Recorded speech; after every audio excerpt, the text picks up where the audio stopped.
This podcast is sponsored by nobody. Hey dudes, welcome to Splat from the Past, the only 80s themed horror and sci-fi show where things can get totally radical. Now, I am just so excited and blessed for today's interview because I will be talking to Mitzi McCall and Charlie Brill, the famous husband and wife comedy duo who famously followed the Beatles on Ed Sullivan on that fateful night on February 9th, 1964.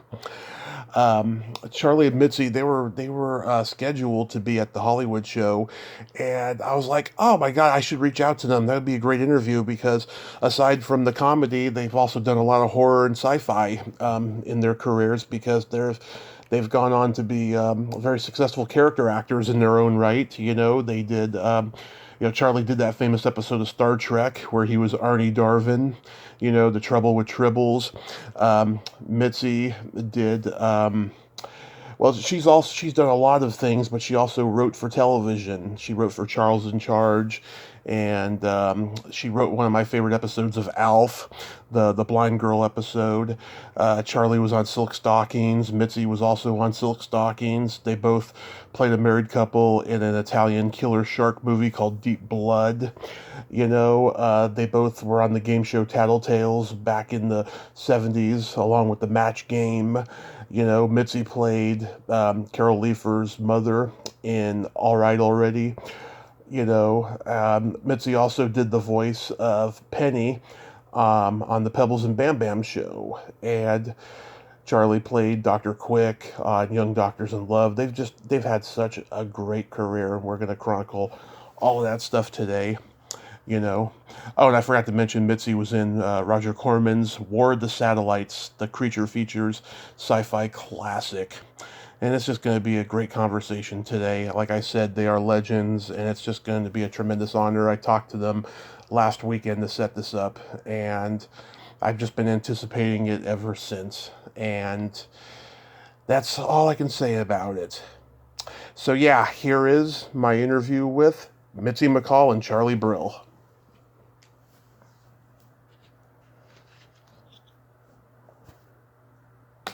Hello. Hey, Charlie, how you doing? Doing good. Is Mitzi there too? Yeah, Mitzi will come on. I am on. Okay, because she's always on a 10-second delay. Thank you, honey. Oh, how you two doing today? Well, you have the exclusive that we're breaking up. Why did it take so long? I don't know. Don't ask me. Please. How is everything with you, my dear? Mitzi? What? A little too loud. Well, since you're the boss. Just a little too loud. Okay. Should I do my Marilyn Monroe? Your Mitzi muffled sound. Mitzi muffled. All right, how's this? No, just regular, but back off a little. All right, honey. That's how I got you to marry me. How? I just backed off a little. Before I knew it, there was nothing I could do. And let's see, how many, 60 years later? 62. 62, who's counting? Yeah. Yes, okay, sweetie. 62 years. That's right. Oh, by the way, there's another person on the line. Hello? Hello. Now, what's your name again? Tommy. What? Tommy, that's right, Tommy. I cannot tell you what a huge honor this is for me. You two are the last of the comedy greats, and I thank you so much for taking the time today. Oh, it's our pleasure. And if we... No, not the last of the comedy greats, please. First of all, we're not comedy greats. We're just, we're comedy goods. Comedy goods? Great. No, we haven't made great yet. We're good, like a piece of material. We're good. That's right. It's a good piece of goods. Like some baking pastries. Yeah, that's right, yes. Like a dessert menu, I've always wanted a dessert named after me. Is that right, Charlie? That's right, Mitzi. Yeah. Okay. All right, well, I just want to make sure. Yeah.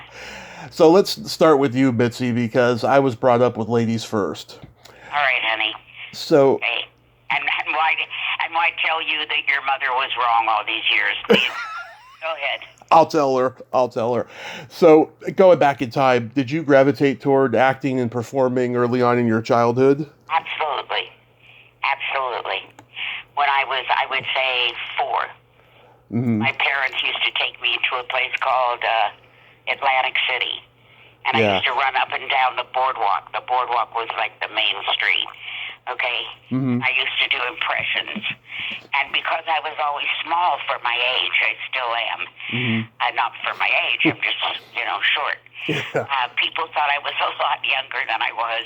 I was going up and down the boardwalk doing Mae West. And they thought I was 3 years old. Actually, I was 6.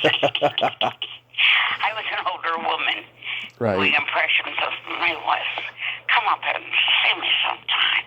Now, no one in your audience knows who Mae West was. I do. There you have it. Yeah. So you're born and raised in Pittsburgh? That's right. Yes, I was. And after... In a famous house. It was called the Mushroom House. The Mushroom House. Squirrel Hill. It's like a mushroom. Is it still there? Yeah, I just got an article, strangely enough, that you should ask, my dear, about the house. It's sort of like a relic. Is that what you call it, Charlie? A landmark. A landmark. Thank you, honey. Landmark. Thank you. Yeah. COVID did a bad trip on me. Too soon, huh? Too soon. Okay. Did you attend college and study acting? I did not attend college. I went to the Pittsburgh Playhouse, and yes, I studied acting. I think I studied acting when I fell out of the womb. I just always was, making it a lot bigger than it has to be. Everything except my height, which I didn't get bigger. I'm 4'10", and I stayed that way forever. Ask me something else. It's okay. You're the last to know that it's raining. It's raining? Not now, but like usually you are the last to know it's raining. That's why I didn't grow. So when you were at the Pittsburgh Playhouse, what kind of plays did you do there? Well, I was there with Shirley Jones, who was behind every famous girl is a girl she went to school with. Mm-hmm. A big behind. Behind every... I see what you did there. I see. Okay, it's what kept you out of the big time, but I love you, honey. Yes. Behind every big girl is a big behind. Is that it? Is that what you were saying? That's what I was going for. Yes. Well, you're brilliant, and I love you. We've been married, not that you asked, but we went over this. Yeah. Oh, okay. So then, after being there for a while, then you moved to Los Angeles? Yes. My parents moved to Los Angeles, and I sort of tagged along because I didn't want to be alone.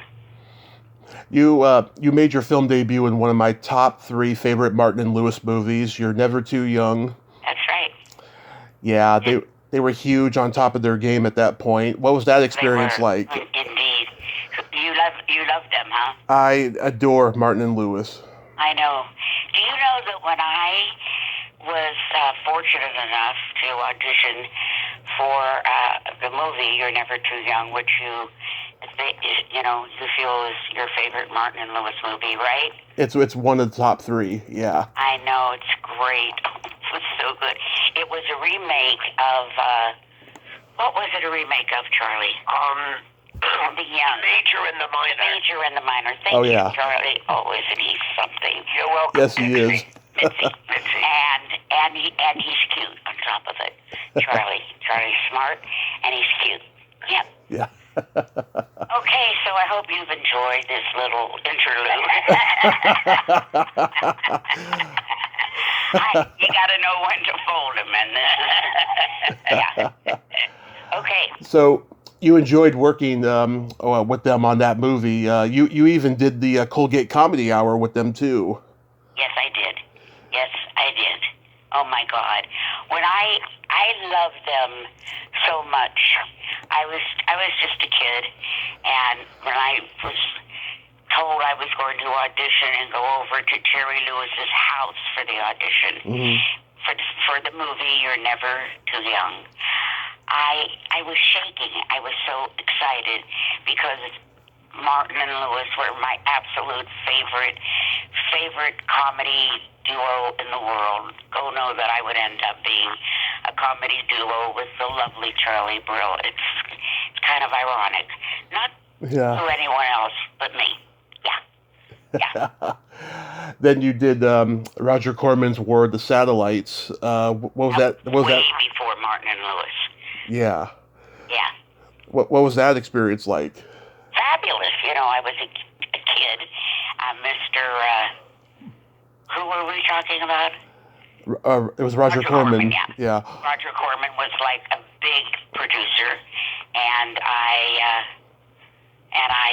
auditioned for him on my lunch hour. I was out of show business at that point. I couldn't get arrested.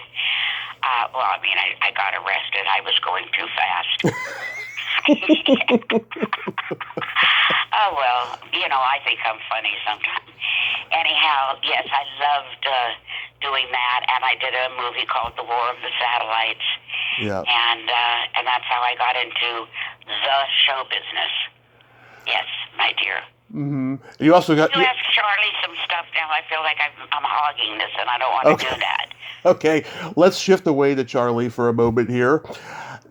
Charlie, did you gravitate toward acting early on in your childhood? Yes, very, very young. Like Mitzi, when I was about 5 or 6, I was doing impressions of Al Jolson. At all my parents' parties, they used to take me out of my bed and make me and say, "Okay, you're on." And I would do impressions of Al Jolson. Oh, yes, Mammy, hey, and gong.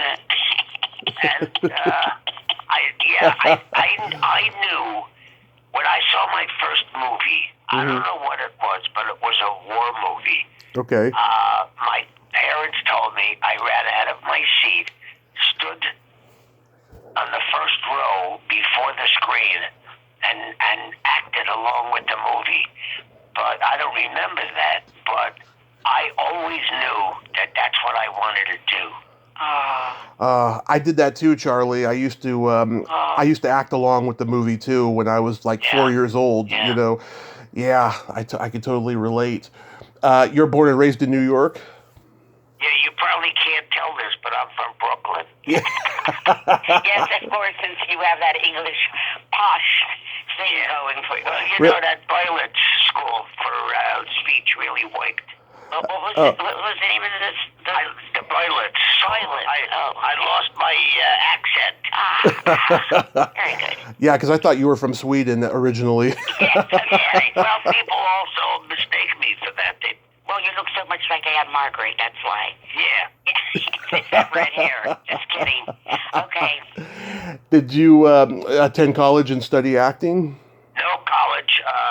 In fact, I was a child actor, so I was already in show business. When I was 11, I auditioned for a Broadway show, Peter Pan, with Jean Arthur and Boris Karloff. Right. And I got the part of one of the twins. Wow. So when I was 11, I was already on Broadway. Wow. So I never went to college. Then I studied acting, and that didn't take. So no, I studied acting for years and years and years, and I was right out of public school. I was offered a scholarship to Ithaca College of Dramatic Arts, but I said no. I'm going to turn that down and go to work as just continue working as an actor, because there's nothing I'm going to learn in college that's going to help me be an actor. Really, I'm already an actor. Mitzi, I'm not doing the interview for you. Oh, I'm sorry. Keep going on. Oh, yes. Oh, my. Well, I find you fascinating. No, it's not like you're hearing it for the first time. No, I know, but you make it so fresh. Oh, Each thank time I hear it. Thank Yes, you. even though it's like, how many years are we married? 77. Oh, 77 years? Yeah. No. That's ridiculous. Oh, it's only 62, but it's seeing.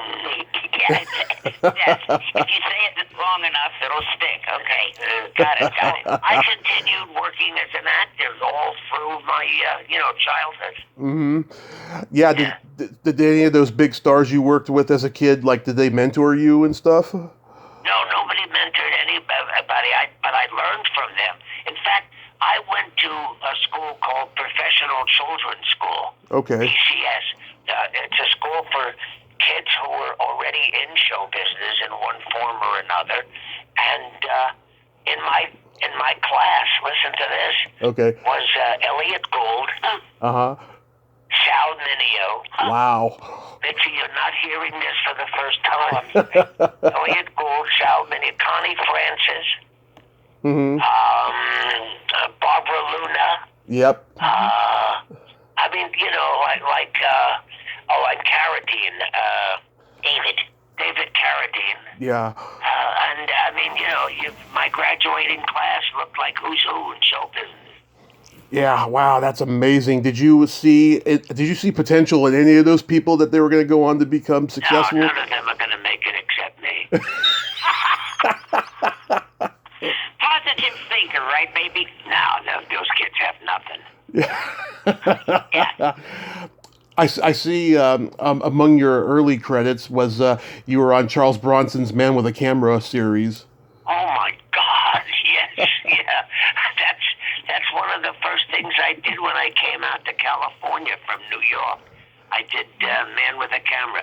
The very first thing I did was I was here 1 week, and I got a job. It was on a show called Broken Arrow, and they shaved my chest, put me on a horse with a blanket. I played an Indian called Pina, Yeah. and I rode off into the distance. But they asked me if I could ride a horse, and I said, well, of course.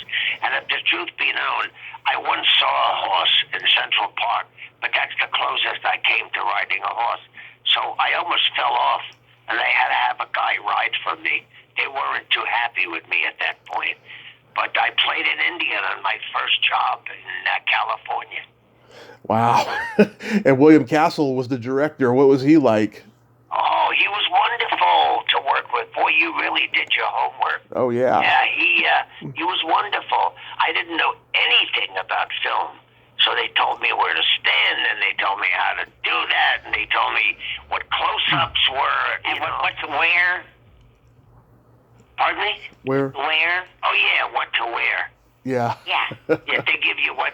people say, oh, acting is a hard life, Mm-hmm. It is a hard life. They put makeup on you. They tell you what to say.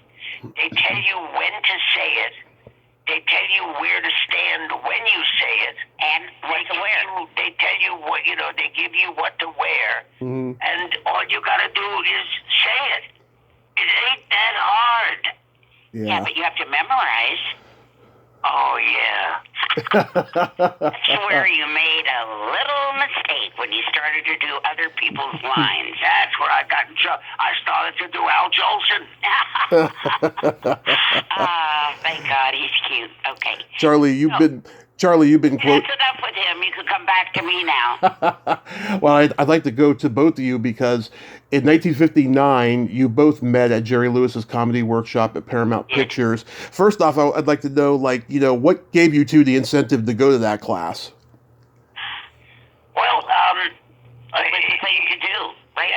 it was the thing in Hollywood. Lucille Ball had a workshop called the Desi Lou Workshop. Right. So Jerry Lewis wanted a workshop, and he auditioned people at Paramount Studios, and it was kind of an honor to be accepted in the workshop. And I wanted to do it because it would further my career, I thought. You know, that's why everybody did it. And to be near Cherry, who was also, you know, one of my favorite people in show business, to be near Cherry was like a kick. If we got in. And I, you know, as you know, I was in your favorite, you know, one of your favorite Martin and Lewis movies, You're Never Too Young. So my audition was not difficult. They knew who I was, and when I went up to audition for the workshop, I had already done a movie called You're Never Too Young, which is what's your name again? Tommy. Tommy, oh my God. See, yeah, the COVID has left me bereft. I know, I almost forgot my own name for a moment there. I know, doll. Please. Okay. Anyhow, so I saw Charlie Brill's audition for Jerry Lewis Comedy Workshop, and I thought, oh, he is so cute. Little did I dream that man would be my husband, and we would be married over, how long are we married, Charlie? 86 years. No, 86? Yeah, 86 years. Oh my gosh, I thought we were married more. No, it just seems that way. Oh. He's crazy about me. He said to me, the first time he met me, you want to tell them, honey? No, you tell him. I like to hear it. No. Okay, well, Go ahead. said Mitzi, and I said yes. There were like a lot of kids there. And he said, Mitzi, and I said, yes. Who said that? And he said, I did. I'm going to marry you. I went, oh my goodness. That man with a Hawaiian shirt, with people waving, aloha, you know, I'm going to marry that jerk. I don't think so. Yeah, and that's how we met. He told me he was going to marry me. The first time he ever said hello to me, how do you like those egg rolls? Your Goldstone. So how did Are we you... bombing on this interview, or is it okay? This is the best. I am just enjoying myself here. Oh, good. Well, you know, don't hesitate to tell us, because we're very insecure. No, one of us is very insecure. One of us is very cocky. Now, you have to figure out which one is cocky and which one is insecure. Okay, but I won't say it out loud because that's not how I was raised. Okay. So how did you two decide that you were going to become a comedy team? Well, Mitzi was already doing a comedy act with another girl called Joan Shawley. Joan Shawley was in Billy Wilder movies. In Some Like It Hot, she was the band leader, Sweet Sue, of the band, the all-girls orchestra that Jack Lemmon and Tony Curtis were in. So Mitzi was already doing an act with her, and the act consisted of Mitzi being 4'10" and Joan being 6'1".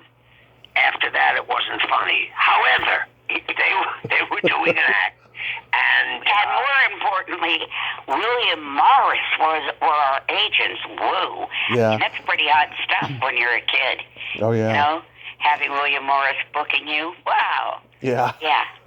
so Joan couldn't do the act, and because she got another Billy Wilder movie. And the Billy Wilder movie she got was what? Irma La Douce. Irma La Douce. See? Yeah. Oh, yeah. How wonderful you are. So then, yeah. I was in the Army. I fought for this country. Yeah, at the Presidio in San Francisco. And at the Presidio, I got PTSD. I don't know how it happened, but I did. Anyway, I came out of the Army, and I said, you know, Mitch, I'll take Joan's part in the act. Uh-huh. And I never did an act in my life. In fact, I didn't think comedy was so great. Yeah. I was an actor. I was a dramatic actor. Oh, yes. So I never did comedy, actually, and I never did an act. So I had to learn how to use a mic and how to play a room. You know? Uh-huh. Yeah. But you look cute in those high heels, you know. You're doing Joan's part in the act. Wait for the laugh to I will. die down. All right, honey. That line got a scream. Yeah. Okay. Then I stepped in and we continued the act. Uh-huh. And that's how we teamed up. We said, you know what? Maybe you don't need Joan in this. Maybe you need a guy. Me, Charlie Brill. And we became Mitzi McCall and Charlie Brill. Notice I got top billing. Eddie Mahuhu, we loved it. We loved getting those laughs, and we loved being together. And we loved who we met. We had a great nightclub career. We were the opening act for people like Marlena Dietrich. Wow. My darling, we open for Marlena and for Anne Margaret. Don't forget. Ella Fitzgerald. Oh, what a woman. Mel Torme. Oh, he's what a great guy. And our great, great, great friend to this day, Anne Margaret, one of our dearest, dearest friends. We worked with her in Las Vegas and, I mean, all over. Lake Tahoe. When she fell, you know when Anne Margaret fell? Are you too young to know that? No, I didn't know Margaret she fell. was in a terrible accident and fell like 27 flights. Wow, I did not know that. Yeah, she fell. Look it up. She fell from a prop. The fly. Moon that she descended onto the stage. She was up there. A piece of scenery that was shaped like a moon. Yeah, that's right. She was up there, and we had just finished our part of the act, and we were bowing, and we were walking off, and we heard her fall and hit the ground, and it was terrible, just terrible. Yeah, terrible. Anyway, is. she's our friend to this day. Yes. Oh, that's wonderful. Yes, indeed. That's wonderful. So did you two play in the Catskills? We did 1 year. And when they said, ladies and gentlemen, the comedy of Mitzi McCall and Charlie Brill, and we said good evening, and someone in the audience said, we heard it. Yes. There's no business. And in fact, they told us we wouldn't have any trouble in the Catskills because that was a world away from us, that resort in the east. And we heard that it was all very Jewish, and we're Jewish, but we're not. We're Jewish. Yeah. We were Jewish, and they said, no, it wouldn't be a problem. You'll do well up there. And again, we said, good evening, ladies and gentlemen, and we heard, English. Who did you see there when you would perform there? Like, who were the other comics? Well, there was the one that was so hysterical. What's his name? Oh my goodness. He lived on Sunset Boulevard, Charlie. What was his name? Who? The comic that lived on almost to Sunset Boulevard, almost to. What was his name? Buddy Hackett. Buddy Hackett. How do you know? Someone told me that he lived on Sunset Boulevard. That's right. Buddy Hackett. Yeah, we saw him up in the. We were there during the moon landing. Oh, yeah. Oh, yeah, we were. We were there, and 1969, we were there during the moon landing at Woodstock. And, we didn't know that there was something called Woodstock going on, but we rented a house up there in the Catskills. On a lake. On a lake. So you could hear everything. For the summer, and we could hear the music. But we didn't know that it was Woodstock. No, it was so sad. I mean, how could you live across the lake from Woodstock and not know that Woodstock was going on? I tell you, but that's okay because we didn't know when we worked with the Beatles who the Beatles were. Exactly. Oh, did you guys? Sure, you want to interview us? Well, I'm almost to the Ed Sullivan part, but I was curious to know, did you see guys like Shelley Berman, Von Meter? Of course, yeah, of stuff? course. Yeah. Of course, everyone.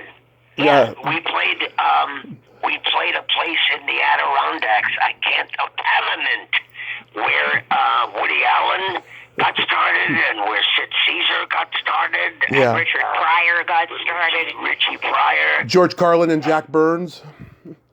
Jack Burns. Yeah. And Avery Schreiber. Oh yeah. John. Brilliant and Schreiber. That Brilliant. John. I think he meant George Burns, Mitzi. Did you? Who did you mean, George Burns or Jack Burns? I met Jack Burns. You know, him and George Carlin were a comedy team during that. That's right. time. That's right. They were. Jack Burns was my best friend. Mm-hmm. Nice. Charlie was an organization. Jack Burns was my best friend, and he just... We can't say what organization, but Jack Jack Burns was my best friend, and he... and sponsor. He passed, Mitzi. I'm sorry. Recently, yeah. How about John Biner? Did you ever see him? Oh, are you kidding? Yeah. One of our dearest friends. We loved him. I talked to him a couple years ago. His wife. They're darling. John Biner. Whew, he's too much. Yeah, We're he's going way down memory lane because that's who we are, right? yeah, he's hilarious. So on that fateful night of February 9th, 1964, the moment of truth happens. So you two go on the Ed Sullivan Show after the Beatles' legendary performance. Like what? So walk me through that night. Like, was there any nervousness or anything before the show? You have no idea, my love. It was the most nerve-wracking, frightening, shaking. It was unreal. And honestly, it isn't like a joke line that we didn't know who they were. We did not know because we weren't 14 years old.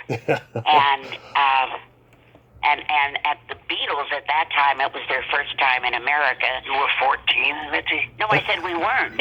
Oh, I see, yeah. And so we didn't know who they were exactly. And we were more excited to work with yes. Frank Gorshin. Frank Gorshin. Charlie said, Yeah. look what happened to Frank Gorshin's career. Isn't this amazing? See, you would have to tell that there were crowds in the street. Yes. That's when I said that. Yes. I didn't just walk up to the Ed Sullivan Theater and say, look what happened to Frank Gorshin's career. No, I know that, Charlie. See, that's why I need you.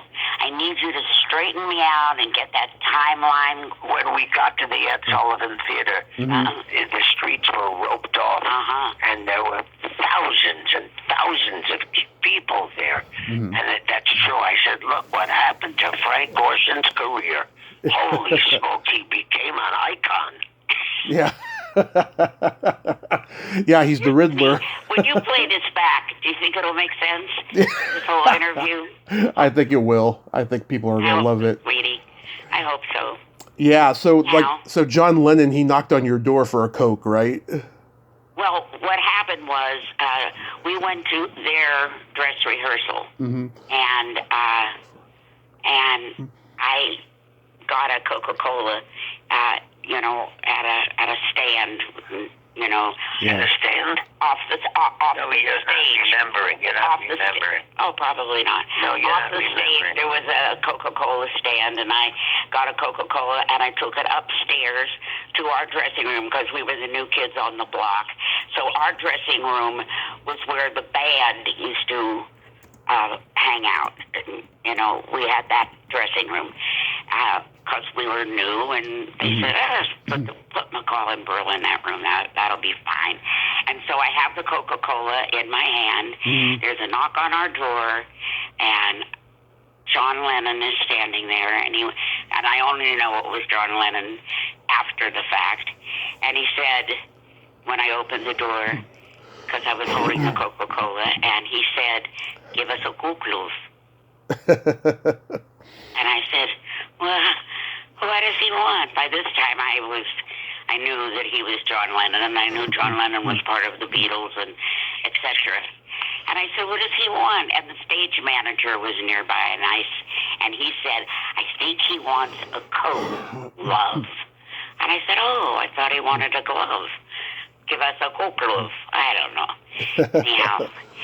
And then when we went up the stairs, there was a window in the staircase, and you could see down at all the insanity of what was really going on. It was out this window going up the stairs because there was a window in the staircase. And I said to John Lennon, who was now behind me, can you believe this is all for you? And you do the part, Charlie. And he said, no, I think it's Faringo. And I said, Faringo? What does that mean? What is that, a Jewish holiday? Faringo? And what he was saying was, no, I think it's Faringo. But we didn't know what he was talking about. He had this Liverpudlian accent.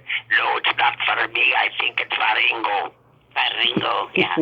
Anyhow, yeah. And then a week later, now the Ed Sullivan Show is over. And by the way, our entire routine was changed at the last minute. We went into New York to do one thing. During the dress rehearsal, we got, after that was over, we got an announcement that Mr. Sullivan wanted to see us. And there was like 5 minutes, and it was going to be showtime. And we went to Mr. Sullivan's office, and Mr. Sullivan said, I really love your material, but no one's going to understand it. Oh, that's fun. Okay, well, gee. We did a kind of a sophisticated piece of material, and his audience, he said, my audience tonight are 14-year-old girls. They're not going to understand what you're doing. It's too over their heads. So show me what else you do in your act. And we made the mistake of showing him our entire act, which consisted of sketches, not just standing there and telling jokes, but sketches, scenes. And we showed him everything, and he said, okay, do the girl in the first scene, but do it in your opening, and take the girl from the third scene and put her in the first scene. You got it? We said yes. Yeah. And as we were leaving, I said to Mitzi, do you have any idea what he said? And Mitzi said, no, I have no idea. And I said, good, because we're about to go on live television in front of maybe 11 people, and we're going to bomb because we don't know what he said and what to do. That's a true story. Wow. I've seen the footage, and, you two were just consummate professionals going out there and doing your thing. And, the audience was terrible, but that's only because, they were too young and they wanted the Beatles, And they wanted the Beatles. The biggest laugh we got in the act was an ad-lib from Mitzi, who said, I was backstage and I accidentally stepped on a Beatle. Yeah. Well, I got more laughs than anything else we did that night. That was a brilliant line, Mitzi. Very brilliant. Thank you, my love. Oh, my God. When I think of it, And the story Mitzi was starting to tell was that after the show, we felt that we didn't do so well, so we didn't want to come home to California.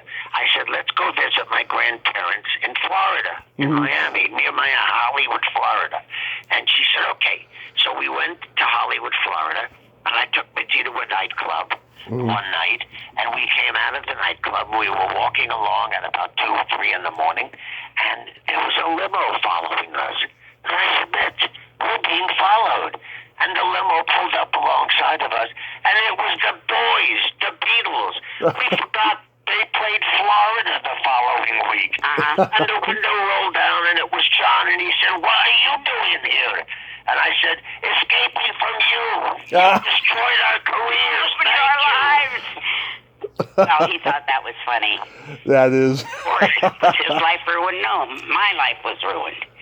Say la vie. But you two kept working, Charlie, in 1967, you did that classic Star Trek episode, The Trouble with Tribbles. How did you get cast as Arne Darvin? Arne Darvin. Yeah. Mitzi was pregnant, and we couldn't do the act. So we were at a party, and we knew Leonard Nimoy, not as a dear friend, but as an acquaintance. Yeah. And we were telling Leonard, and Leonard said, why don't you come see me tomorrow at Paramount?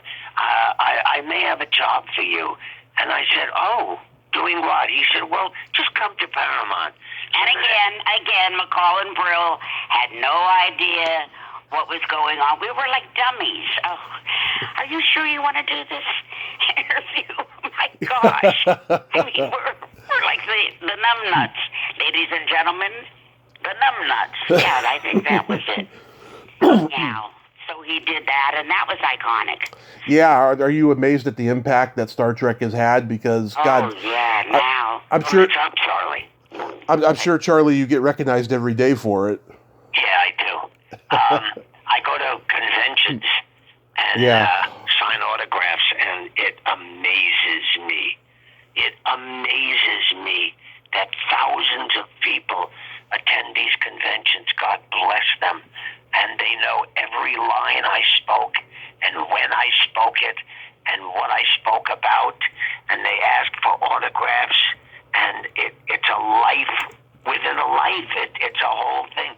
Leonard Nimoy secured another way of making a living for me. It doesn't end. There are Star Trek conventions. There are parties and people that come to the conventions. As I said, God bless them. They devote their life to Star Trek. They come dressed as characters, and it's amazing. And we are so blessed that we are part of that. They love my work on Star Trek so much that they hired me back 32 years later. Right. Do the same character. Deep Space. Mitzi, you're not hearing this for the first time. No, I know. They hired me on Deep Space Nine. Yeah. Where I played the same guy, Arne Darvin. Yeah, God, that's pretty cool. So you two used to be regulars on Ronan Martin's Laugh-In. How was that? That was a nightmare. Oh, really? Yeah, well, how we got the job, Mitzi used to call George Slaughter, the producer of Laugh-In, every day and say, why don't you put us on Laugh-In? Why don't you put us on? And he was so bummed with us that our manager, who just passed away, Mace Neufeld, said, I'll tell you what, George, I'll shoot you a game of pool up at the factory, this nightclub. And if I win, they're on Laugh-In. Charlie. They're on Laugh-In. What? Yeah. You and Charlie are on Laugh-In. Yeah, and if Right. I lose, Mitzi won't call you anymore. So they played, George lost, Mace won, and we were on Laugh-In. However, he wouldn't put us with the rest of the cast. He billed us as the fun couple, and we only did one or two quick 10-second sketches in each show. Let's do one of those things for Tommy. His name is Tommy. Tommy. Let's do one to show him what the fun couple was, okay? Okay. What do you? I want to do why don't we get a king? You know what, honey? We've been married a long time. When are we going to get? No, you say that part. Okay, go ahead. God help me. It's too late. It's God too late. help me. No, you say. When are we going to get? The sketch was, I looked at her, and we were in bed together. Yeah. And I said, when are we going to get a king size bed? And Mitzi said, when I get a king. And the bed went up into the wall. That was the kind of stuff we did. It wasn't very funny. It wasn't part of the cast. It was hysterical. Yeah, I guess. It was hysterical. When are we gonna get a king size bed? When I get a king. See, you have to do it the way I would do it, Charlie. Oh, well, I It was read not it funny wrong. with you doing both roles. Oh, yeah. Oh, no. Yeah. Oh, well, It rated that Mitzi. yes, it did. Anyhow, let's go. I think it's time to say goodbye, Gracie. Are you running the interview? No. Oh, that's so great. You two used to be on Tattletales, and I've watched a lot. That was our favorite game show of all of them. Yeah, I watched clips on YouTube. Charlie, you said something that had me in stitches. Bert Convey asked you how you were, and you said, I just read a book, now I think I'm Milton Berle's son. Oh, I was funny. Oh, Barry, still are, honey. You still are funny and handsome. Yeah, I just love how you two would banter back and forth on that show, And Mitzi, you would... It was easy because all you had to do was be yourself. Yeah, Yeah. that's right. Yeah, Mitzi... Easiest thing. How much easier can it be? Just answer the questions truthfully and be yourself. Yeah. Yeah, Mitzi, you would be flirty with Bert Convy, and Charlie, you would just blow raspberries out of jealousy. Well, Bert was the handsomest man in the world. He was. Yeah. Unbelievable. He was Except for gorgeous. Rob Estes, who was the star of Silk Stalkings. You know that show that Charlie did? Oh, yeah, that's actually how you two first came on my radar when I was a kid, was on Silk Stalkings. Yeah. But Yeah. it's so funny. No matter what you do, you get found out. You know, you try to keep a low profile, and you can't. You can't. That was a lot of fun. That was phenomenal. Tommy, thank you so much for Oh, you're ending it? well, no, but I didn't know it was your show. I'm sorry, Charlie. Charlie, be nice. You know what? Mitzi. Please. Oh, go ahead. I was going to say, Mitzi, do you still get recognized for being the voice of Penny on the Pebbles and Bam Bam show? Oh, of course. Oh, wow, Pebbly Poo. Let's go to the Brontosaurus room. Yeah, sure. I think that's my favorite part of show business is doing voices. God, it's great. We did a series called Mother Goose and Grimm. You wish Mother Goose had talked like this, and you do Grimmy, Charlie. I can't now. My voice has changed. That's okay, honey. You can still do it. Okay. Oh, boy. I remember Mitzi when you were the voice of Ammonia on Darkwing Duck. Oh my God. I don't remember what that was.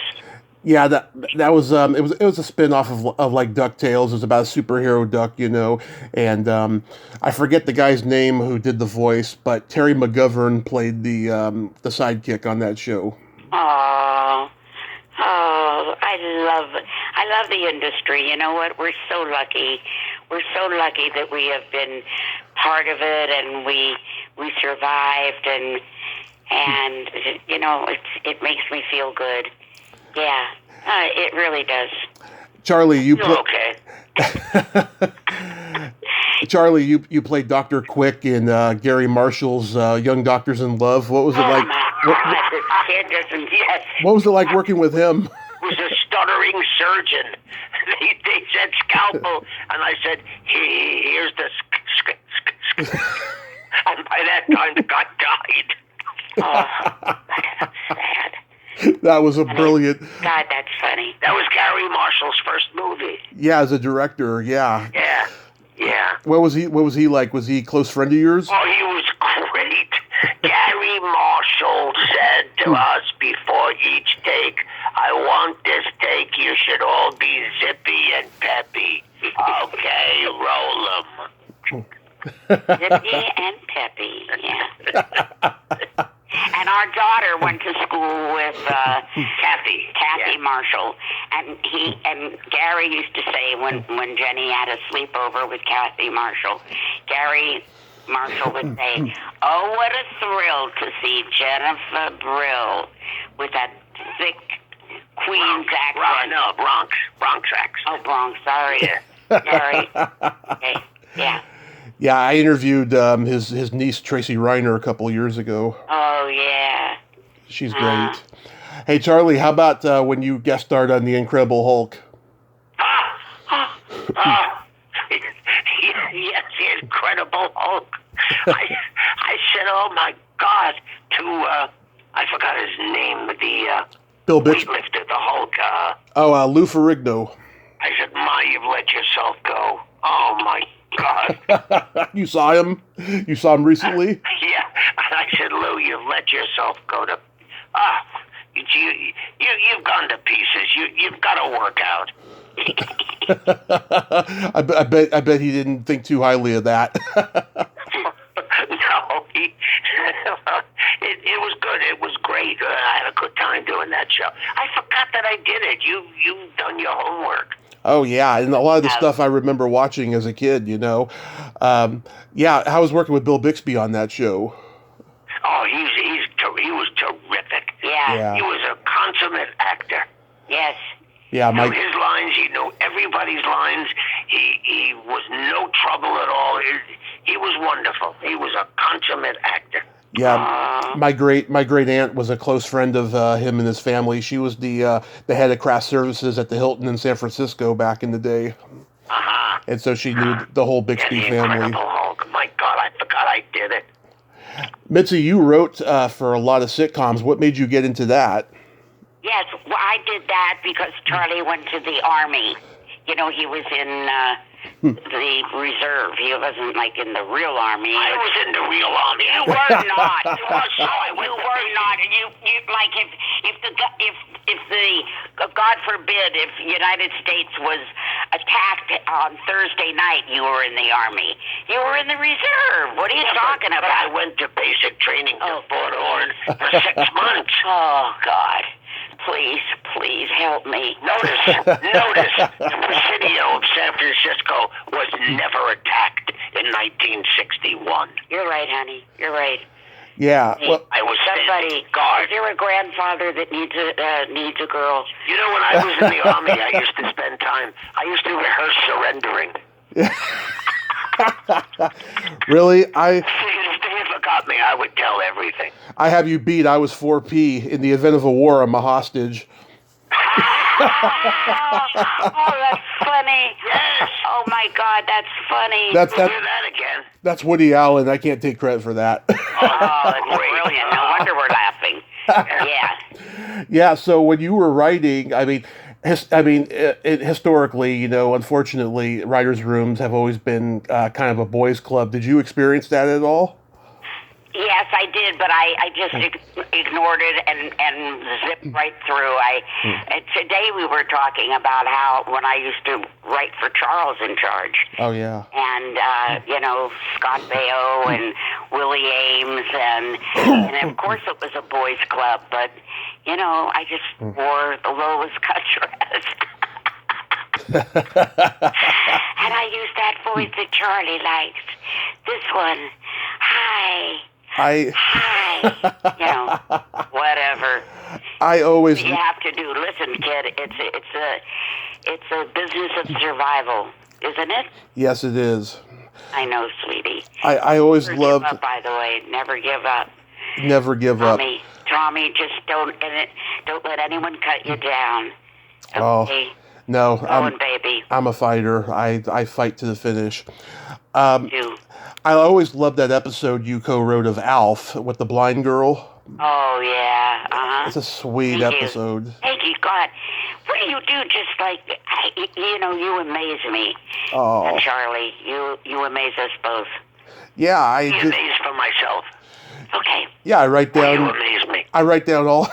I write down all the stuff that I like, you know, all the stuff that the audience is familiar with, and just, you know, ask about it, you know, because I think that, you know, people are starting to forget about classic entertainment, you know, and you would think they would remember because we have the internet, but everything is like new today, that people forget this stuff. So, you know, I'm just keeping your work alive.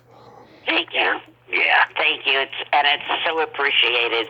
We don't take anything for granted. No. Ever. Not even now. Yeah. After all these years. Yeah. So Wow. you both played a married couple in an Italian killer shark movie called Deep Blood. How did that? You know that I got into a tank full of water with a shark. Yeah. Oh, God. A real shark. Yes. Oh, it was a real shark? Mitzi, you were there, honey. I'm saying this to Tommy. Oh, Not to you putz. I'm saying it to Tommy when you said it was a real shark. Of course I know thought you were amazed. No. I got into the water with a real shark. Yeah. Because they told me, don't worry, the shark was just fed, it doesn't care. And the shark is sedated heavily. Yeah, the shark was not sedated, the shark was hungry. However, when I got out of the water, they told me that the shark wasn't sedated, he had all his teeth, he was fully alert, and I fainted. And the William Morris office signed him. How do you like those, girls? He signed the shark to a 7-year deal. Uh-huh. And dumped our ass. Oh, I'm sorry. Did I say that? Oh, swear all you want, Mitzi. You're a lady. So, yeah, how did that come about that you got cast in that movie? That was through our manager at the time, Jan McCormick, who came up with these producers who were in America doing films, and one of them was this movie Shark. and she cast us in it, and we worked. We did. We worked in what's that place that's in Mississippi? Gulfport. Gulfport. You had to Yeah. say it a certain way. Gulfport. Yeah, they said it was Gulfport, and we were down there, and we were as nervous as two Jews in Gulfport, and we went on this boat for it was a shrimp boat, and the guy was giving us a tour, and he said, and over there is the Ku Klux Klan clubhouse. Y'all want to go in for a visit? And I went, no, it's okay if we don't go there. Ever. So yeah, as I No mentioned, offense. You should drop dead. Yeah. so as I mentioned before, I watched Stalkings when I was growing up. Stephen J. Cannell was a brilliant writer. What can you say about him? Great, brilliant, yes. Great. That was maybe the greatest time of our lives to be on a show called Silk Stockings, and I played Charlie's wife. I mean, wow, talk about good casting as far as we were concerned. Well, imagine if somebody else got that part. Somebody else got your wife. I'm imagining. Mitzi, Stop! Wipe that smile off your face. I can't see you, but I'm sure it's there, yes. Mitzi, you played Carol Leifer's mother on All Right Already. What was that like? You don't miss a trick, Tommy. You don't miss a trick. Well, playing Carol Leifer's mother, and also, who was the girl that played my daughter that I loved so much? Stacey Galena. Stacey Galena. Oh my God, I love her. She's from those movies where the Children of the Corn or something. Yes. Oh yeah. Corn. Oh my God, she's phenomenal. Yeah. Yeah, a great comedian. Yeah. And And a terrific actor. and Amy Yazbek, Yes, yes, so cute. Norm Crosby. He was in a couple episodes. What? Norm Crosby was in a couple episodes. Norm Crosby? Yeah. Oh, Norm. Yes, he was. Of course, and I loved him so. He was and how very lucky nice. we were. Oh, he was such a nice man. We've met some wonderful, wonderful people. Don Yeah. Rickles, Norm Crosby, Gary Crosby, Bing Crosby. I don't know. We had the pleasure of meeting some wonderful, wonderful human beings. Yes. Does that I include? can't think of anybody that we worked with that wasn't really nice. How about Pat Cooper? Pat Cooper was wonderful. We loved our daughter. Our daughter was a little girl then, and she used to call him. But we lived kind of close to each other when we were in Vegas, and so he would just drop by in the morning for coffee. And our daughter Jenny called him Coop Peeker. Isn't that funny? Coop Peeker, Pat Cooper. I don't know. I think it was cute. I don't know. And she was only 30 at the time. I don't know. Mitzi, I forgot to mention earlier that you were in Jack Nicholson's first movie, The Crybaby Killer. Do you believe this child? Hannah, wait a minute. You got to come over here for dinner. I have never met anybody. You're terrific. If you ever see me somewhere and don't come over and say hello, I will be very upset. I will come over for dinner next time I'm in Los Angeles. Please, okay. But don't hold your breath to wait for Mitzi to cook. It's 62 years. She has never cooked a meal for me. Is that how long we're married? 63 years? 62, I just said two. Oh, God. Oh, my God. I What was I thinking? Oh, well. so did you see a spark in Jack Nicholson when you worked with him? Yes. I mean, Yeah. not a spark. That's not the right word. I mean, I knew that I was in the presence of a very talented young kid. I mean, I was a kid then, too. So you don't call kids kids when you're a kid. Do you know what I mean? Yeah. But in retrospect, I think about Jack and and I knew I was in the presence of somebody who was going to be big. See how I knew that? I knew that. Yeah. I also saw the spark in Irv Peterson. I'll never forget it. Who's Irv Peterson? Yeah. Who's Irv Peterson? He never made it. The spark died. I knew that was going to be the punchline. I knew it. Okay, one last question for both of you. What's the key to a long and successful marriage? Jealousy. No, it's true. Yeah. No matter how much we fight during the day, we never go to bed without starting another fight.